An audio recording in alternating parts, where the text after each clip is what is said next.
Heavy Metal Television. I have taken control.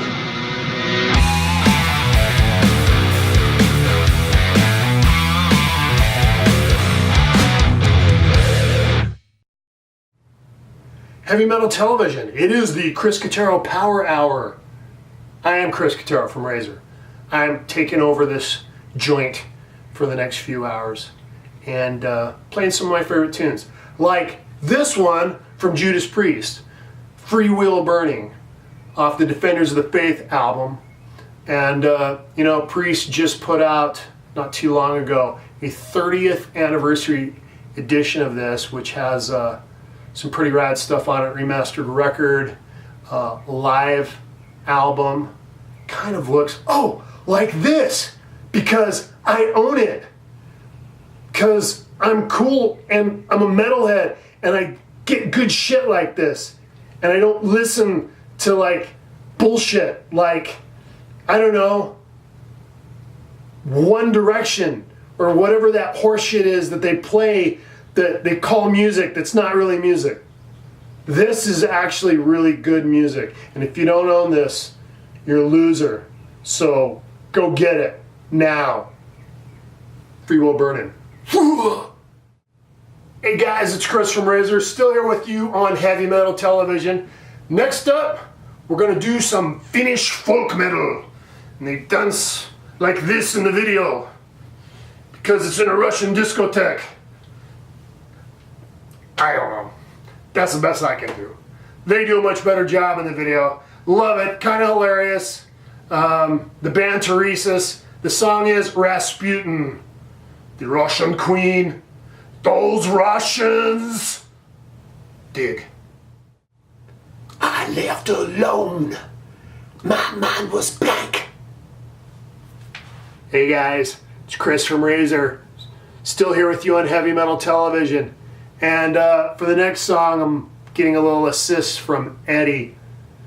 This is one of my collectibles. You see, when grown men buy dolls like this, they're called collectibles, not dolls. Collectibles.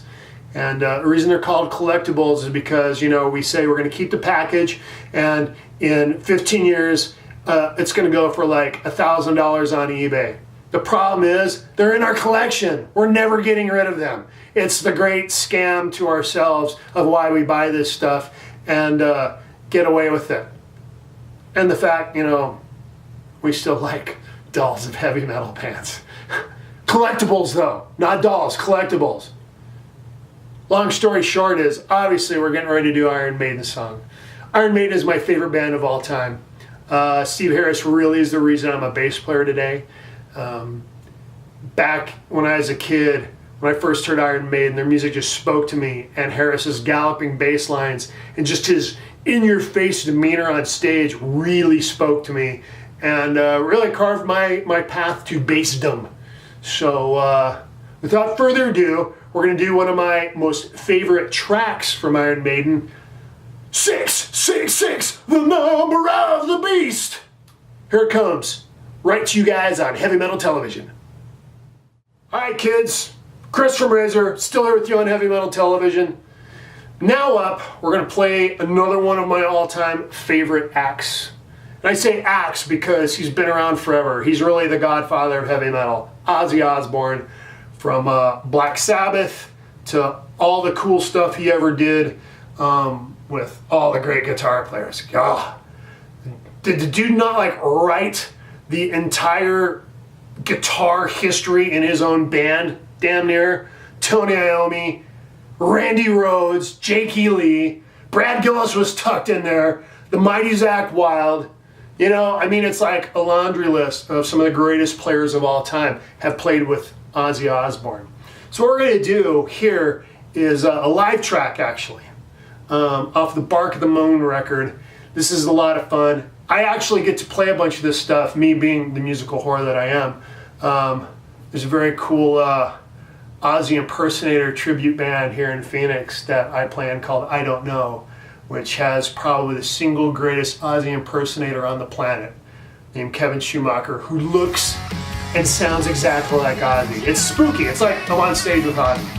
which is kind of cool. And we get to play some really deep tunes that Ozzy never plays in the tribute. So that's fun, you know, go out and kick some ass, play some cool tunes, and get paid for it. That doesn't suck. Anyway, here we go. Live from Salt Lake City, 1984, Mr. Jakey Lee, Rock and Roll Rebel.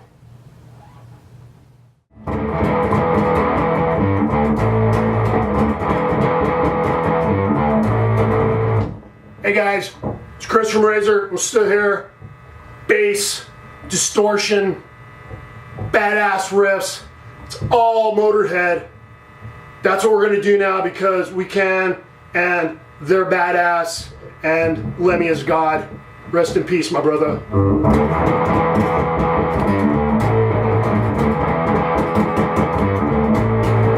And if you know that riff, you know what's coming next. The Devil's Grip, the Iron Fist. Yeah. Dig it. Hey guys, it's Chris from Razer, still here with you. And what we're gonna do now is we're gonna touch on an era that is probably one of the most influential eras of rock music for me personally, which is the new wave of British heavy metal. So, you know, everybody knows a lot of the history of that. Obviously, Iron Maiden was spawned, Def Leppard, and then you had, you know, Diamond Head, Tigers of the Pantang, but you also had Saxon. And Saxon was one of my favorite bands from then. Now, granted, I'm going to tell you, these guys were absolutely one of the most fashionably challenged bands of their era.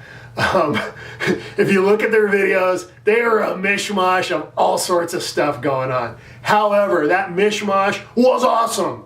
And they totally kicked ass.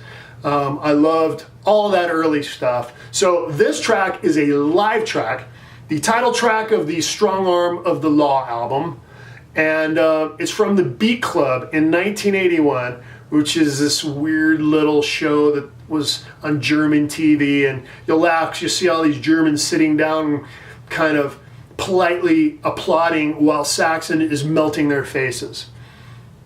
It's Germany, you know, what are you gonna do? So here we go. Saxon at the Beat Club, Strong Arm of the Law. Dig it. Yo, what up? It's Chris Catero. I'm still here. I'm still from Razer. But I'm gonna play a tune that I'm actually playing in another band because I'm a big musical whore and I play with everybody that will allow me to play with them. That sounded really dirty. And that's not exactly how I meant that.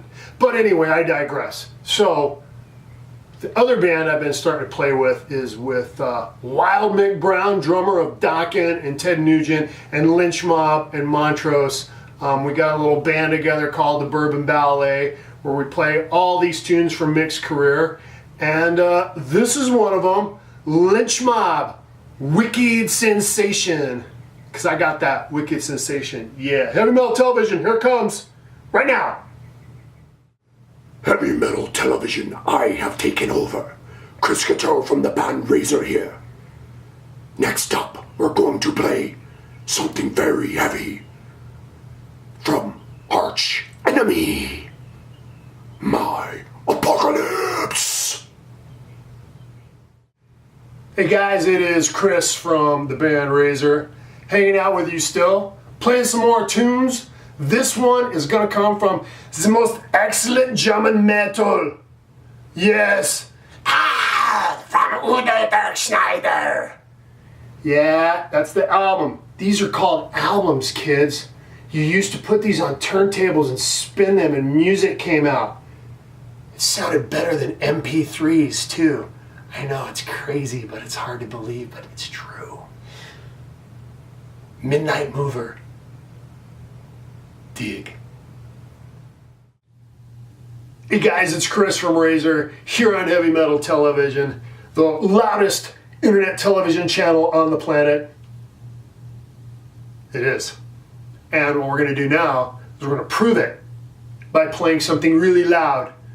And it's actually going to be a most excellent guitar playing of the neoclassical shred era, Mr. Yngwie Malmsteen. I still remember as a kid seeing this instructional video by Yngwie, and I'll always remember, he's sitting there smacking on some gum going, okay, so let me show you this lick. Okay, so let me show you this lick in halftime. Okay, you've got it, we're moving on. And I was just like, I'm putting this down. At any rate, Yngwie is the master of the neoclassical shred, and this is from kind of the height of his popularity in the mid-'80s. This is a song featuring Rainbow vocalist Joe Lynn Turner. Heaven Tonight, Yngwie Malmsteen coming at you. Hey guys, it's Chris from Razer here on Heavy Metal Television. Next up, I'm going to have some AC/DC, some Bon Scott era AC/DC. You know, I'm not one of those snobs that prefers Bon over Brian or Brian over Bon or whatever. To me, it all kicked ass. A little bit different, you know. The one cool thing with the Bon era was it was a 70s era. It was a little more just kind of stripped down. Obviously, when Brian joined the band, Mutt Lange got hold of him and turned him into an arena wrecking crew, which doesn't suck either. I mean, but you know, so it's many flavors of AC/DC. Now, of course, we have the Axl flavor to AC/DC. Who knows how long that's going to last? I'm actually going to catch a show in England soon of Axl DC, as I've been seeing on the internet. And you know what? He can hobble his ass around stage as long as he sings great. What else do we care, right? We just want to hear kick-ass AC/DC songs done in a good manner. And hopefully, you know, who knows, maybe Brian will actually, you know, heal up with his hearing and rejoin the fold. And if not, you know, I guess we'll see what happens as the future rolls on. At any rate, this is from the '74 Jailbreak record. This is Jailbreak. Gonna make a jailbreak. Great video. Awesome video.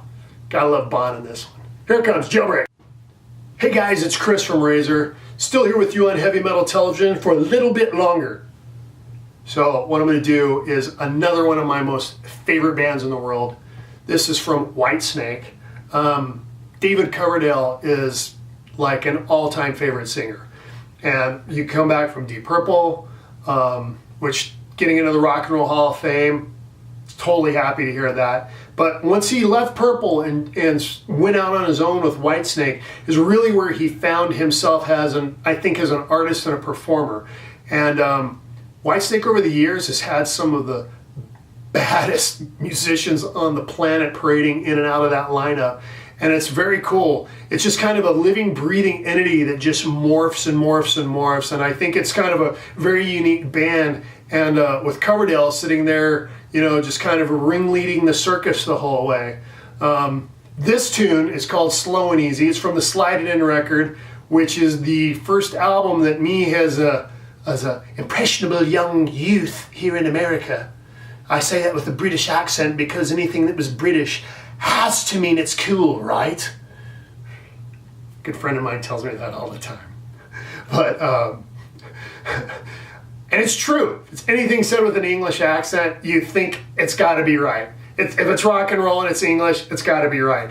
And honestly, this record is exactly that. The Slide It In record had the whole, you know, big rock feel, and it introduced the world to John Sykes, who was, you know, from Thin Lizzy. We've talked about him already. And this is his first record with him. And this is the first big record for Whitesnake in America. Slow and Easy, Slide It In record, Whitesnake. Here it comes.